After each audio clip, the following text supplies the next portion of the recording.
La prière, as-salah, vient d'un mot en arabe qui est as-sila. As-sila signifie le lien. C'est pas anodin que de commencer cette vidéo sur le fait de dire que la prière est un lien. Parce que ce lien avec le divin, ce lien spirituel, va nous permettre de nous construire à l'intérieur, va nous permettre de changer ce que nous sommes.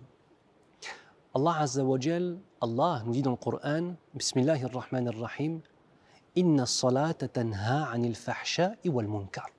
Ce qui signifie, certes, as-salah, la prière, le lien que nous avons avec Allah, nous empêche de tomber dans les turpitudes et dans le mauvais, dans le blâmable.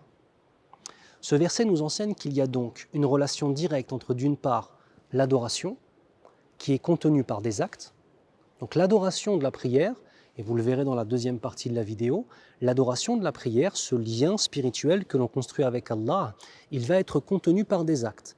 L'acte de la prosternation, l'acte de la génuflexion, l'acte de la lecture du Coran, etc. Une fois qu'on a l'intérieur et l'extérieur, cela va avoir un impact dans la réalité. Ainsi la prière nous améliore. Ainsi la prière nous permet de nous élever vers Allah. Vous savez, il y a une parole qui est connue qui nous dit « Celui qui veut parler avec son Seigneur, qu'il l'invoque et qu'il le prie. Et celui qui veut que son Seigneur lui parle, qu'il lise le Coran, qui est sa parole. » As-salah madrasa. La prière est une véritable école. Une école spirituelle, mais aussi une école qui nous apprend à vivre en société, à vivre les uns avec les autres. Et on va prendre un certain nombre d'exemples. Première des choses, la prière nous enseigne le fait de réussir à faire une action commune. Lorsque les musulmans prient, et moi je me rappelle personnellement la première fois de ma vie que je suis parti à la Mecque et que j'ai vu 1 million de musulmans, vous avez bien entendu, 1 million de musulmans prier derrière le même imam, faire les mêmes mouvements au même instant pendant toute une prière, j'ai été ébahi et ébloui par la beauté de la scène. La prière nous enseigne l'unité derrière un principe commun qui est celui de l'islam. Mais la prière nous enseigne aussi que je dois avoir ma propre spiritualité, c'est-à-dire que ce n'est pas parce que je suis en commun avec mes frères et sœurs au sein de l'adoration de la prière que je vais être comme tout le monde. J'ai moi aussi une vie spirituelle. J'ai moi aussi un certain nombre de problèmes qui ne sont pas les mêmes que les autres, un certain nombre d'espoirs qui peut-être ne sont pas les mêmes que les autres. Une vision intellectuelle qui peut-être est un peu différente de celle des autres. Et je vais vivre ma particularité au sein de la jama'a, c'est-à-dire au sein de la communauté. La prière nous enseigne aussi l'humilité. Il y a un mot, enfin 2 mots plus précisément, que l'on répète durant tout le long de la prière. C'est, regardez, je me mets ainsi, je dis Allahu Akbar. Allahu Akbar signifie Allah dépasse tout. Et chaque fois que je vais bouger, donc quand je suis là et que je vais partir en ruku' ou que je vais partir en sujoud ou peu importe, eh bien à chaque fois je dirai Allahu Akbar. Pour me rappeler quoi ? La grandeur de mon Seigneur et la petitesse de mon âme. Vous voyez, la prière est une école, c'est une éducation de la purification de l'âme. De même, la prière nous apprend qu'on doit s'adapter au contexte dans lequel on est. Parce que lorsque je suis en bonne santé, je vais prier debout. Mais si je suis malade, j'aurai l'autorisation de prier assis ou même prier allongé, ou écoutez bien, si je suis dans une situation où je ne peux pas bouger, prier simplement avec mes yeux.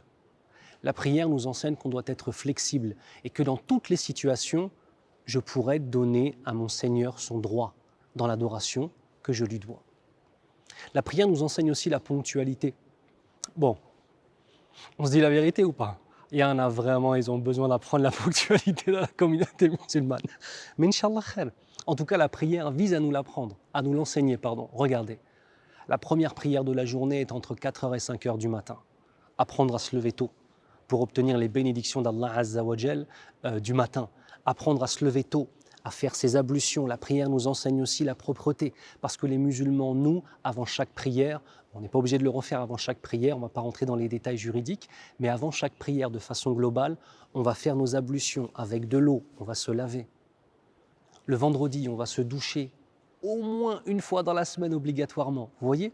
Inch'Allah, on se douche tous les jours, je l'espère, vous voyez? La prière nous enseigne donc l'humilité, le sérieux. Elle nous enseigne aussi la soumission. Parce qu'à partir du moment où j'ai dit Allahu Akbar, je suis en arabe dans ce qu'on appelle l'état d'ihram. C'est-à-dire, il y a un certain nombre de choses que je n'ai plus le droit de faire. À partir du moment où j'ai commencé ma prière, si par exemple je parle et que je dis à quelqu'un « Attends, arrête de faire du bruit », je suis sorti de ma prière. Je n'ai pas non plus le droit d'avoir le regard qui se balade n'importe comment. D'accord? Je n'ai pas le droit de faire ça durant ma prière. Je n'ai pas non plus le droit de, si je ne suis pas bien, un petit peu de me déplacer vers la droite ou bien alors de me déplacer vers la gauche pour me dégourdir un petit peu les jambes. Je me dois de rester statique autant que faire se peut. Alors, si ensuite j'ai mal aux jambes, je peux bouger un petit peu, je ne dis pas le contraire. Mais en fait, cela nous enseigne aussi que l'on doit rester constant et stable. Et enfin, il y a encore d'autres choses à dire, mais la prière nous enseigne la constance et l'ordre.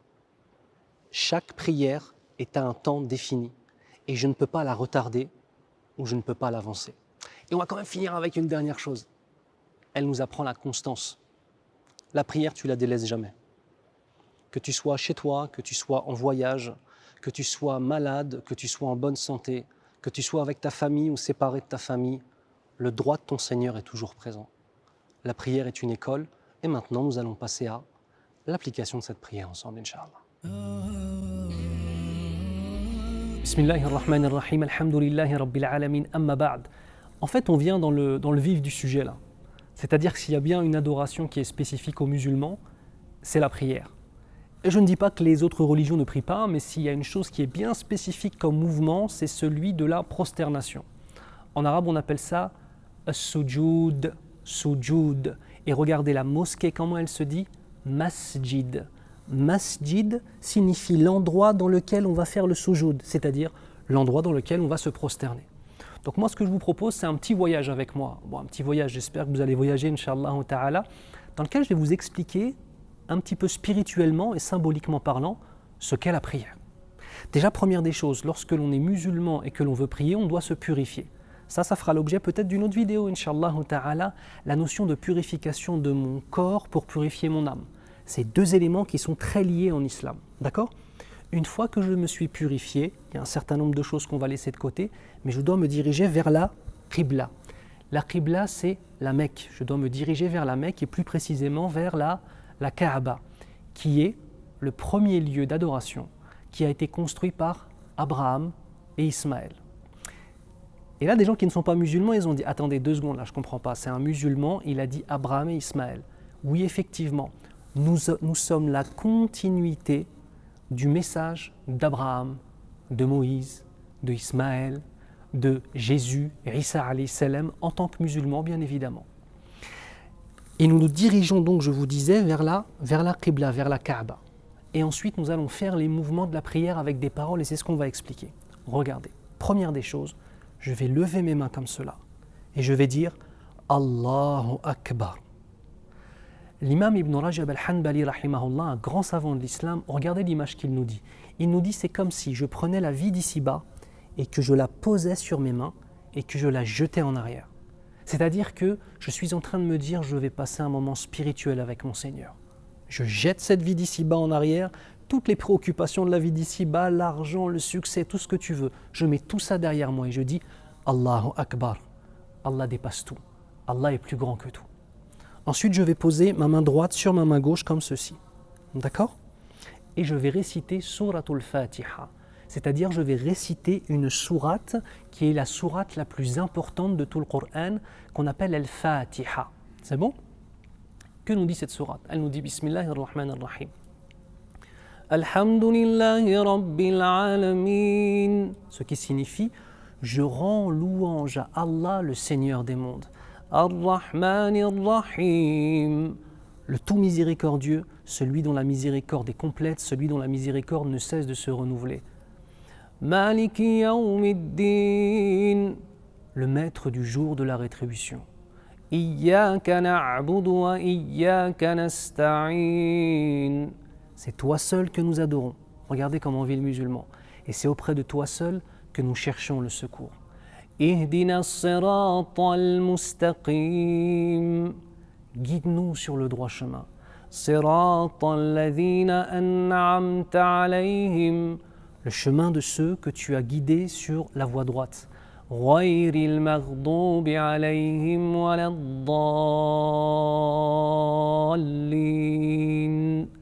Et non pas le chemin de ceux qui ont couru ta colère, ni de ceux qui se sont égarés. Voilà ce qu'on récite en fait à chaque fois. Quand vous entendez des gens réciter le Coran, dans la prière, on récite toujours cela. Et après une autre sourate. Donc on résume, je me mets, je dis Allahu Akbar et je récite le Coran. Ensuite, regardez ce qui va se passer, une chose très importante, c'est ce qu'on appelle le ruku'. C'est une introduction à la prosternation. Je vais me pencher comme cela. Et je fais un angle droit avec mon dos comme ça, vous voyez ? Et ici, en fait, c'est un signe, un premier signe de soumission à mon Seigneur que je fais. Et je vais dire Subhana Rabbil Azim, ce qui signifie la perfection appartient à Allah, mon Seigneur l'immense. Regardez, je parle d'immensité lorsque moi je suis en train de me mettre comme ceci. Sami'allahu liman hamidah. Entends celui qui t'a loué. Vous voyez, toutes les paroles que l'on dit, c'est des paroles en fait qui sont un dialogue avec notre Seigneur. Ensuite, on dit Rabbana wa lakal hamd. Ô toi notre Seigneur, la louange t'appartient. Et là, on va passer au vif du sujet, comme on le disait, la prosternation. Donc après cela, je vais me prosterner, vous allez voir 2 fois. Et à chaque fois que je me déplace, pour me rappeler, je dis Allahu Akbar. Donc je dis Allahu Akbar. Et ici je dis Subhana Rabbil A'la, ce qui signifie la louange appartient à mon Seigneur, la perfection, appartient à mon Seigneur, l'élevé, celui qui est élevé dans toutes les dimensions du terme. Regardez, je me prosterne donc, Subhana Rabbil A'la, Allahu Akbar. Qu'est-ce qui s'est passé ici ? La chose la plus précieuse que j'ai dans ce monde, qui est ma tête, je la mets au plus bas, sans orgueil, bien au contraire, en preuve de soumission à mon Seigneur. Pas de soumission aux hommes, mais soumission au Seigneur des mondes, soumission au Seigneur des hommes, justement. Et en étant prosterné, on dit une phrase qui est extraordinaire. Subhana Rabbil A'la wa bihamdi. Je clame la perfection de mon Seigneur, l'élevé, et je fais sa louange.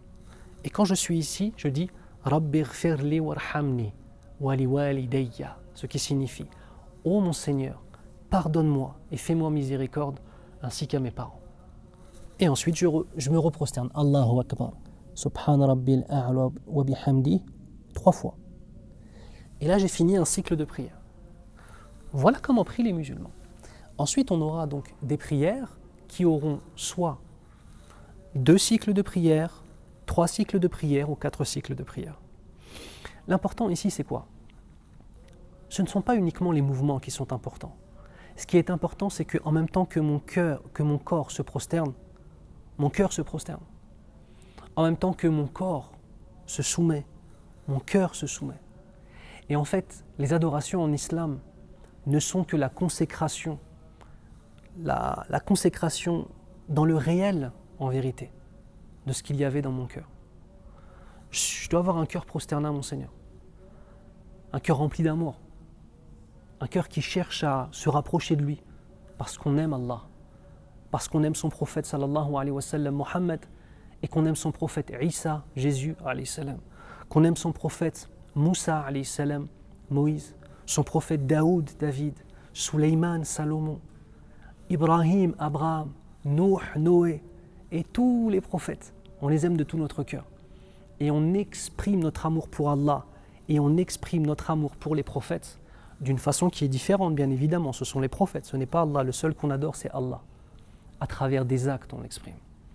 Et j'espère que ce petit voyage avec nous, là je vous ai fait rentrer dans l'intimité des musulmans. J'espère que ce petit voyage en fait vous a permis de comprendre certaines dimensions et de comprendre à quel point c'est important pour nous.